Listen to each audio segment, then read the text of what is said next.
Biodiversity has three major aspects to it. So it's not just how many organisms there are. That's one type of diversity, and that's called species diversity.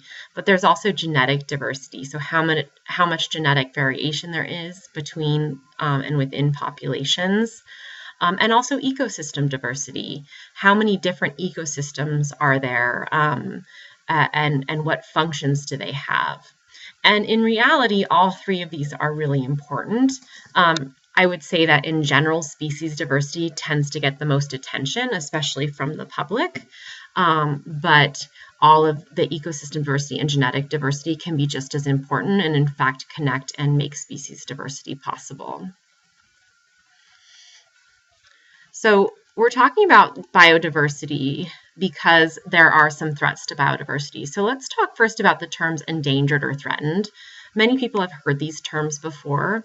Endangered is a sort of formal definition in the United States that says that a species has a certain risk of extinction. And then threatened, again, has a really technical definition that means it's not as close to at risk of extinction as an endangered species, but it's basically at risk of becoming endangered. So it's the next level of risk.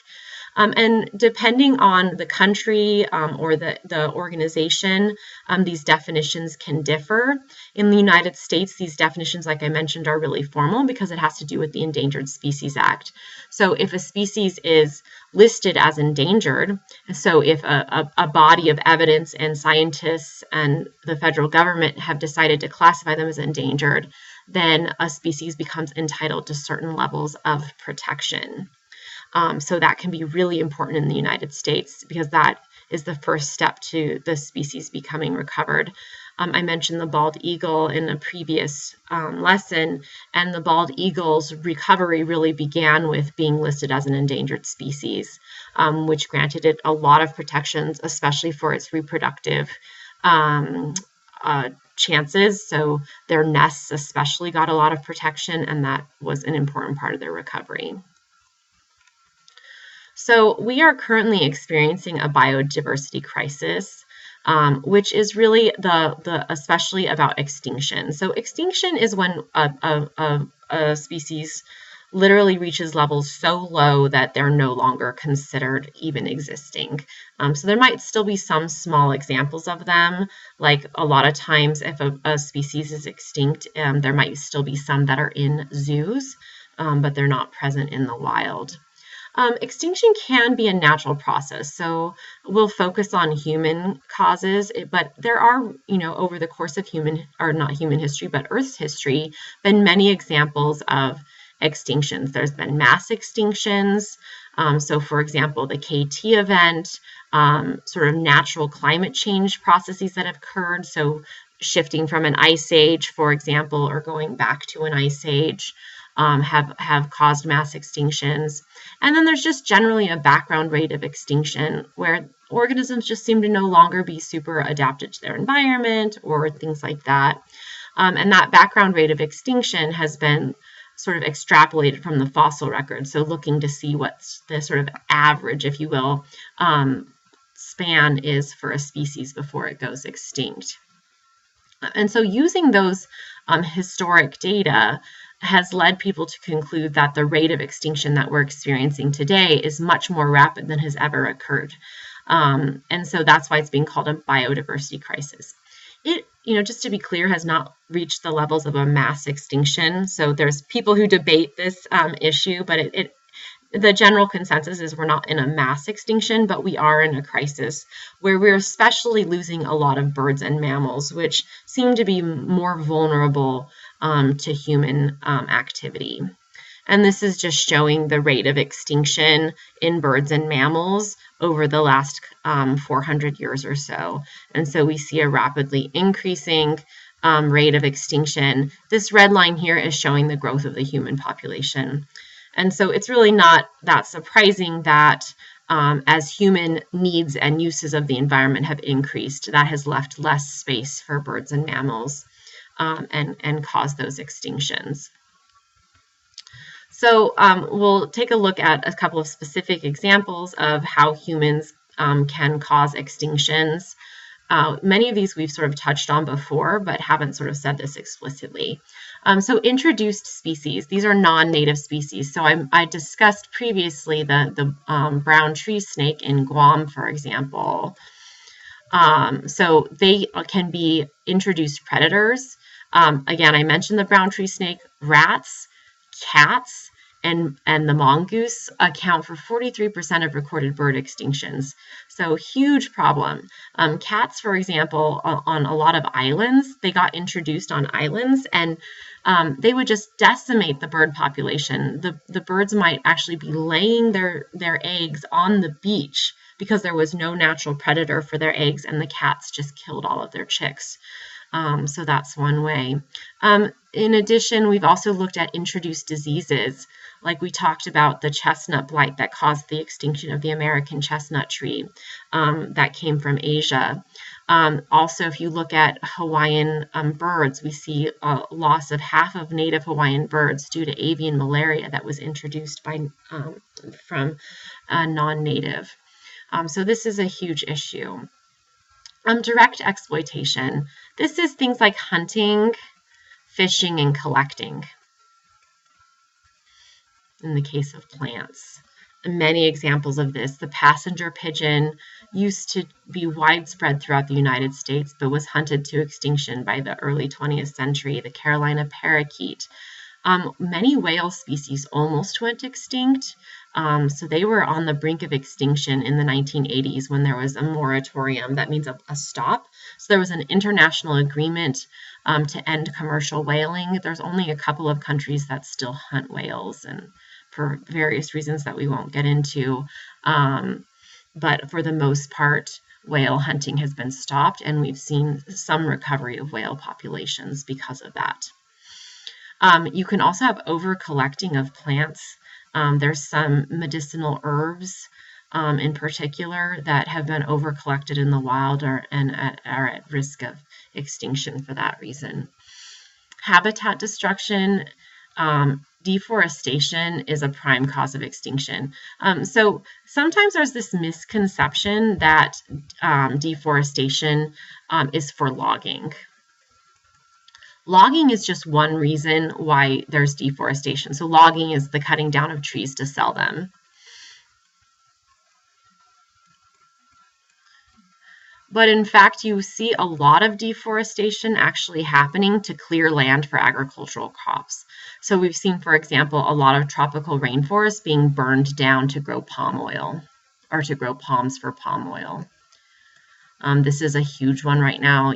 This is getting a lot of attention because the palm oil market has been hugely expanding, partially because of the use of palm oil as a gasoline substitute in Europe. Urbanization is another reason why we see deforestation, just people needing to or wanting to live in that area. So habitat destruction is a big issue. And then the fourth one here, climate change. So climate change, again, it's kind of like habitat destruction. There's not like a direct, it's killing this organism, but as climate change alters habitats, it's making it harder for organisms to live in their native habitat. So really climate change is causing habitat destruction. It's also impacting, this is an interesting one, disease spread and parasite load.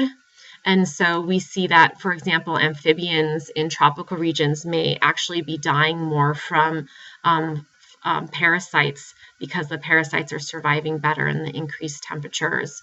Pine beetle is expected to spread much more quickly due to climate change. So some kind of unexpected tangential effects of climate change can contribute to extinction. So extinctions really focused on species diversity, but genetic diversity is also an issue that can compound a loss of or extinction.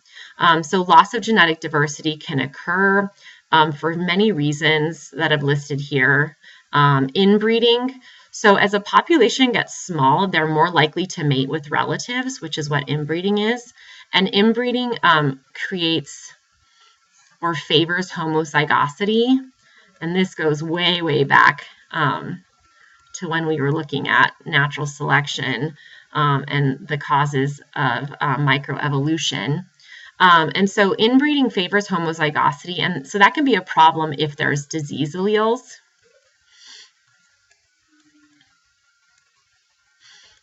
Since many populations have to some degree a small number of disease alleles, this therefore can increase disease alleles in the population, resulting in disease. Genetic drift, again, it is dating back to when we were talking about microevolution. Remember, it's the random change in allele frequency that's due to chance, due to random chance. However, when a population is small, you get a much faster rate of genetic drift. And so that causes fixation or loss of alleles. And so again, if you have a disease allele, you might end up with more individuals having that disease allele, or you might lose alleles that are beneficial.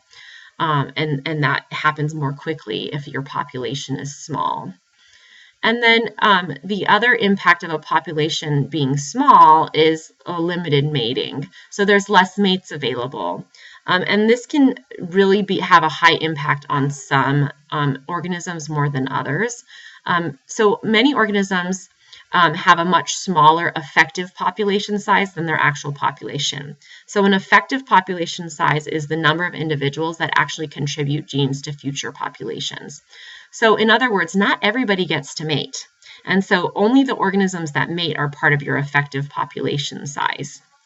This is really common in nature, for example, in harem mating structures where only a couple of dominant males actually get to mate with all of the females. And so that significantly reduces your effective population size. So in other words, a small population that's already experiencing inbreeding and genetic drift can be further impacted by a small effective population size. And then fragmented habitat is another way that you can lose genetic diversity. If organisms are isolated from each other because their habitat is interfered with by, say, cities or farming or things like that, then they're not able to freely mix their genes, and again, that can limit genetic diversity. So as I mentioned earlier, loss of genetic diversity can sort of impact species diversity because loss of genetic diversity can lead to extinction.